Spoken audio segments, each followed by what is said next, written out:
Good evening, everybody. I hope you're all having a fantastic Thursday. It is Thursday, right? Yes.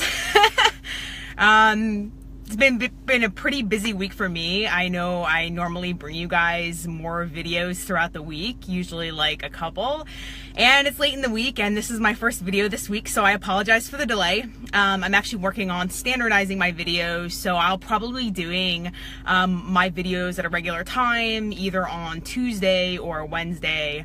And I will keep you posted on that because I'm not exactly sure what my schedule coming up is going to look like. And since I'm taking on a lot of new clients, I'm trying to adjust accordingly. So what really drives us in life are our fears, right? What really decides what direction we go in, what choices that we make, are the fears that we have behind it, right? So even if there's something that we really want, we're gonna go the other direction, because for most people, protecting themselves and running from fear is way more important than pursuing a goal or pursuing something better in life. Like, we're gonna work harder to avoid pain than to move towards pleasure, right? And I'm sure we've all heard that numerous times. And having gone through a lot of phobias and fears and traumas on my own, even like starting my own business is probably one of the most terrifying things, because essentially when you're doing something you're really just putting your life in a different direction. You're actually basically changing your DNA. For people who have been born into a legacy of working at a stable job and getting a steady paycheck and having someone else take care of their benefits, having to take as much responsibility for your life that you are when you're really taking your own, your career and everything else into your own hands, it can be terrifying, but it's also been the most rewarding experience, and I kind of like the forced growth. And there's no time to be scared. There is no time to be scared when you're trying to hustle. And when you really acknowledge how short life is, you get less and less afraid of taking chances. So that, I know, is easier said than done. Taking chances, when I tell people, hey, just go walk up to that person and say hi, they're gonna, I have clients right now who struggle with, men who struggle with saying hi to women. And I can tell them all this stuff. I can tell them things like, hey, it's just a woman. It's just a woman. She's not gonna bite your head off. She's just in her own world doing her thing. Just go up and talk. But the guy's gonna be paralyzed. He's gonna be clinged to the chair. And it's much easier said than done, and I recognize this, and that is why I do the training, the really the guided training that I do with my clients to overcome fears. I'm not gonna, I am gonna be the last person to tell you to go walk up and pick up that spider. Go walk up to that girl or that guy and say hi. Go do this. Now, I may do that for another reason. There may be another reason. There's maybe something else I want to point out, but I don't expect I would never expect someone who is terrified of approaching the opposite sex to go up and have success with it, right? And maybe trying to prove something different. Anyway, that's another topic. So, what are the two things that you need to really get over your fears completely, to the point where they don't even come into your thought process anymore? You don't even have those self-defeating and self-destructive thoughts anymore. And this has been such a challenge for me, and something I've been really going hard at for the last year and a half of my life, after realizing how much these things were holding me back. You can have a logical understanding of how these fears are sabotaging your life, but that's not enough for a lot of people to get moving, to start, to jump into a relationship, or practice. Now, so here's the thing. Here's the mistake a lot of people make. They'll kind of work backwards. So they'll actually start doing the thing. They'll start doing the action, thinking that if they do it enough, eventually they'll get over it. Eventually, if they do enough public speaking, they'll get over it. If they approach enough women, they'll get over it. If they start enough businesses, they'll get over it. If they start doing these things over and over again, that it'll fix the problem permanently, and that is actually false. That does not work. And for those people who have done that process and has worked for them, they're skipping over a massive step. They're actually unconscious of a massive step that they actually took while they were doing that repetitive process, right? Like, so if you're someone who has struggled with like public speaking in the past and it became easier for you the more you did it, or if like you're afraid of going out on your own, like I don't know, if you're afraid of going to a bar by yourself or going to a party by yourself because you have social anxiety, and you found the more you did it, the easier it got. Yes, that's true, but you're also missing something important that really happened in that process, and most people aren't aware of this. And this is what I actually go through. This is what NLP and hypnosis is great for, and this is why it is necessary. You know, a lot of people can fix this stuff unconsciously, but if they can't, then we have to dive deeper. We have to do more. So here are the two things. Imagination. Okay, imagination's the first one, and direct evidence. So direct experience. These two things will completely, like, you won't even have these thoughts anymore. There will not be any more thoughts of I'm not good enough, this spider's gonna kill me, you know, I'm gonna fail when I start my own business. You know, this can be used for long-term projects as well.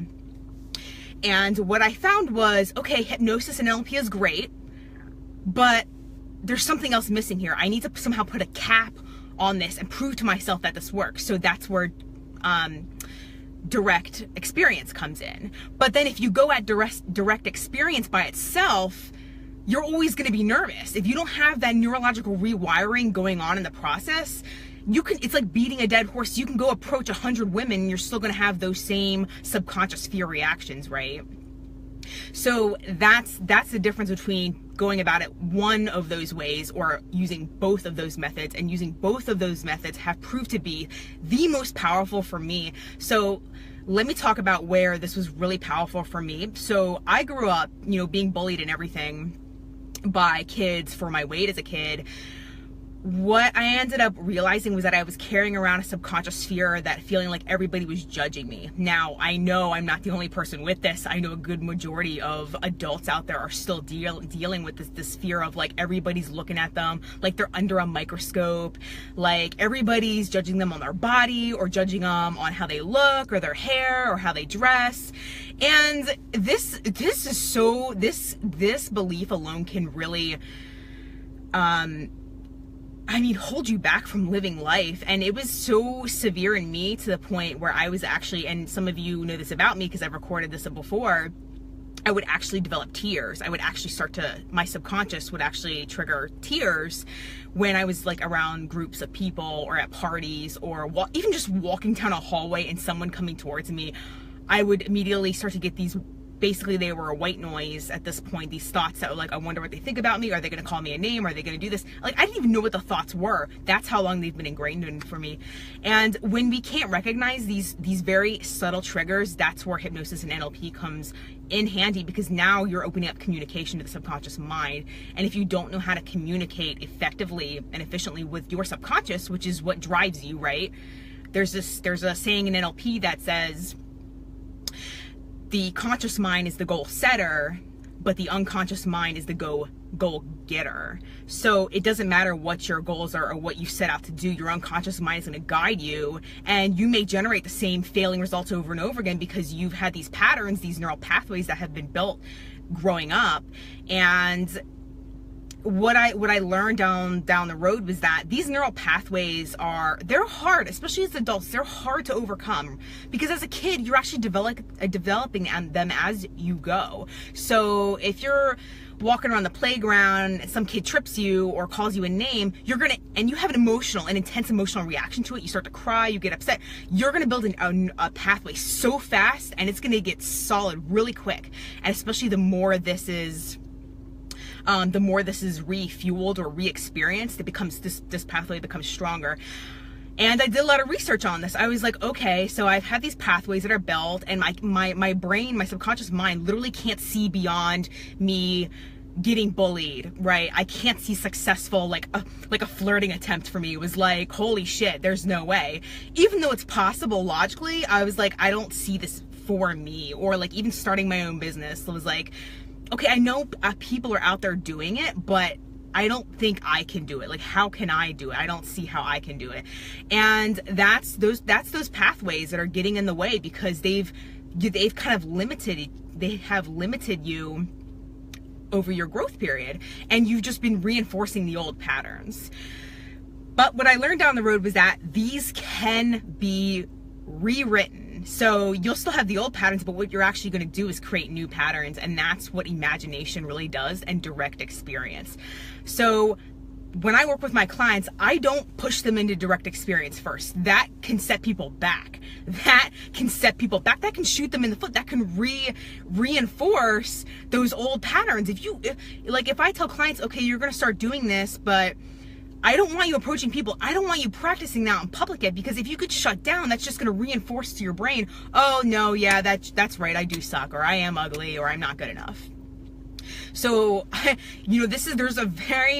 there's a strategy to it, and timing is everything. And, I know when they're ready to go, and, when I'm ready to go and tackle new things.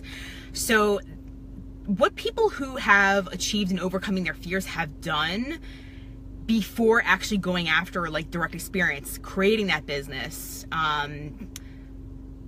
approaching that person, or, it could be a phobia, it could be overcoming a trauma. Like agoraphobia was something I had to deal with, social anxiety, and when you're going about it, starting with step 2 instead of step 1, which is kind of like using your imagination, you make it an uphill battle for yourself. Things get a lot harder.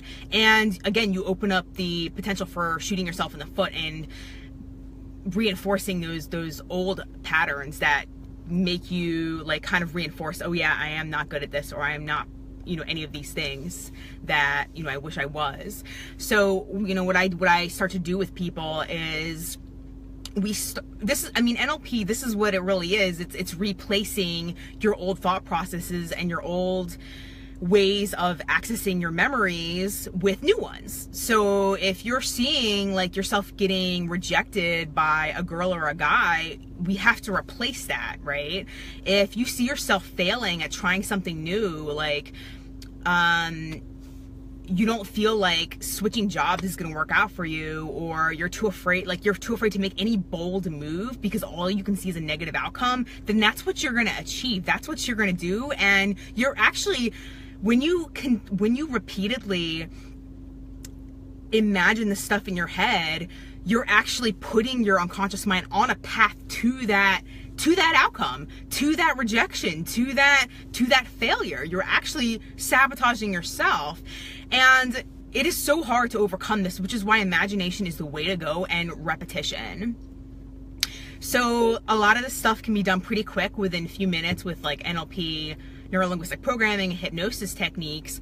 Or I also combine these techniques with other repetitive strategies with my clients. So,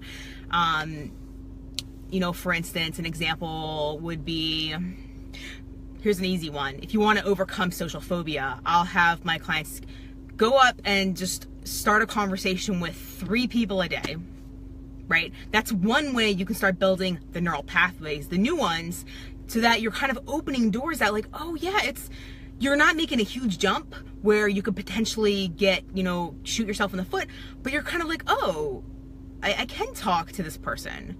Oh, I can talk to this guy or girl. Oh, I can talk to this really hot chick or this really hot guy. Like you're going in baby steps, right? You're slowly exposing your mind to new possibilities. And it's a really amazing experience. And I'm literally doing this right now in my own life with some like little last minute, like sorry, not last minute, but like last little knots that I'm sort of tying up at the end of my own social phobia. For the most part, I'm over it. And all these tears that I used to have with fear of judgment that I've carried around since high school, I've literally carried these fear tears, that were initiated every time I had these thoughts about people judging me, are literally gone. And they were gone about, I would say probably about 24 to 48 hours after my my NLP hypnosis teacher did a demonstration on me. I think it was, I'm trying to remember what it was. Yes, I do remember what it is. And this is what I use on my clients who have like limiting beliefs and irrational fears, right? Most of our fears tend to be irrational. and were built when we were younger and were helpful at that time, but they're not helpful now as adults. Now we kind of want to draw a new line and start new things and start experiencing new things and opening ourselves up to new possibilities and new opportunities, but that can be scary. So it is amazing. I mean, it was kind of a battle in my mind when I first went back to work, and I started walking around grocery stores, and I was just like it was a battle. Like the tears would come and then I wouldn't care, and then they would come and I wouldn't care, and it was just kind of like, what the hell is going on? And then all of a sudden they disappeared forever. And I have no more self-sabotaging thoughts about fear judgment of others. Like I walk through life and I strut my thing and I don't care what people think. I mean,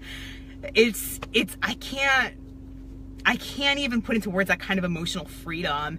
And to see others and my clients opening up with this and sort of like don't give a fuck attitude, but also are very respectful, right? Like I make sure, you know, we keep egos in check here.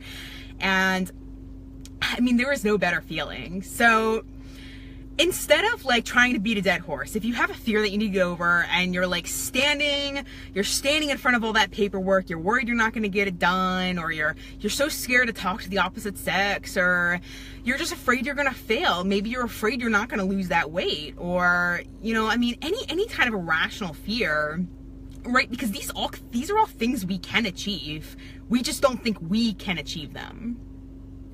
But I'm here to tell you, having overcome, I mean, obesity and agoraphobia and panic attacks, and I mean, so many, I've had to battle my subconscious like, you know, tooth and nail. And it really came down to having both of these things, which is, like I said, imagination, being able to see a positive outcome. And this can be done quickly through hypnosis and neurolinguistic programming.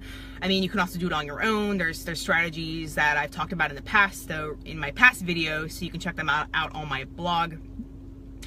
And direct experience. So you're kind of proving to yourself, oh yeah, like this all doesn't matter.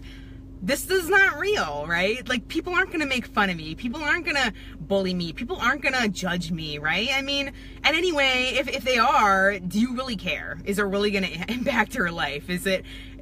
No, right? I mean, so just wanted to give you this. This really is life-changing and probably where I get the most joy out of working with people. So I have placed the link below if you're interested. I have opened, I finished up with a couple clients and I have some new spaces opening up. And if you are interested in overcome your own fears, your own beliefs, this can work with addictions and cravings, right? A lot of these things are all fear related or values related. And, it's really exciting for me to help people move forward. So I've placed a link in the description if you wish to apply as a client.